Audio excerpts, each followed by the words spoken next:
Ô toi qui, plus qu'aucun être humain, as été confié au Saint-Esprit, aide l'Église de ton Fils à persévérer dans cette même confiance, pour qu'elle puisse répandre sur tous les hommes les ineffables dons de la rédemption et de la sanctification afin que la création tout entière soit libérée. Ô toi qui as été avec l'Église au début de sa mission, intercède pour elle afin qu'elle aille jusqu'au bout du monde pour enseigner les nations et annoncer l'Évangile à toute créature. Que la parole de vérité divine et l'esprit d'amour trouvent l'accès des cœurs, car les hommes, sans cette vérité et sans cet amour, ne peuvent vraiment pas vivre leur vie pleinement. Ô toi qui as connu en plénitude la force de l'Esprit Saint lorsqu'il t'a été donné de concevoir dans ton sein virginal et de mettre au monde le Verbe éternel, obtiens à l'Église qu'elle puisse faire renaître sans cesse de l'eau et de l'Esprit Saint les fils et les filles de toute la famille humaine, sans distinction de langue, de race, de culture, et qu'elle leur donne ainsi le pouvoir de devenir enfants de Dieu.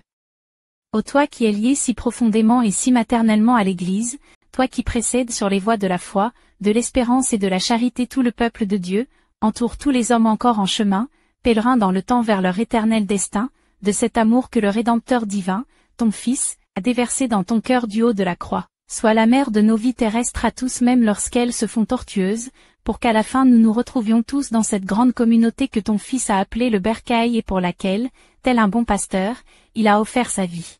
Ô toi qui es la première servante de l'unité du corps du Christ, aide-nous, aide tous les fidèles qui sentent si douloureusement le drame des divisions historiques du christianisme à rechercher avec persévérance le chemin de l'unité parfaite du corps du Christ, à travers une fidélité inconditionnelle à l'esprit de vérité et d'amour qui leur a été donné au prix de la croix et de la mort de ton Fils. Ô toi qui as toujours voulu servir.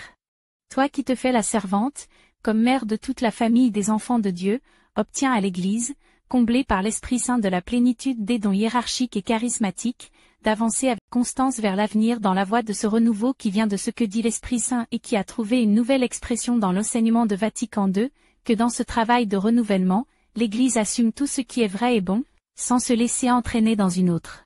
direction, mais qu'elle discerne avec soin parmi les signes des temps ce qui est utile à l'avènement du royaume de Dieu. Ô Mère des hommes et des peuples, tu connais toutes leurs souffrances et leurs espoirs, tu perçois, en vraie mère, toutes les luttes entre le bien et le mal, entre la lumière et les ténèbres qui agitent le monde. Accueille le cri que nous adressons directement à ton cœur, dans l'Esprit Saint, et embrasse de tout ton amour de mère et de servante du Seigneur les peuples qui attendent le plus ce baiser ainsi que les peuples dont tu attends plus particulièrement qu'en toi ils se confient. Prends sous ta maternelle protection la famille humaine tout entière que, dans un élan d'amour, Mère, nous te confions.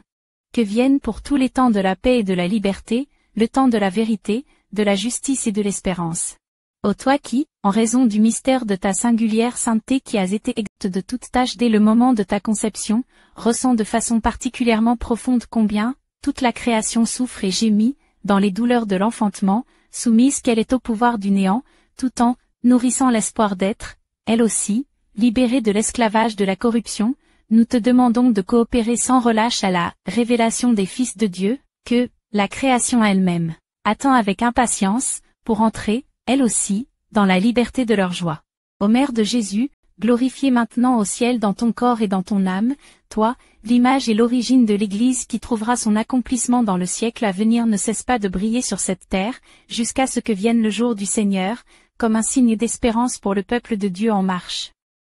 Esprit Saint qui est Dieu et qui, avec le Père et le Fils, es adoré et glorifié.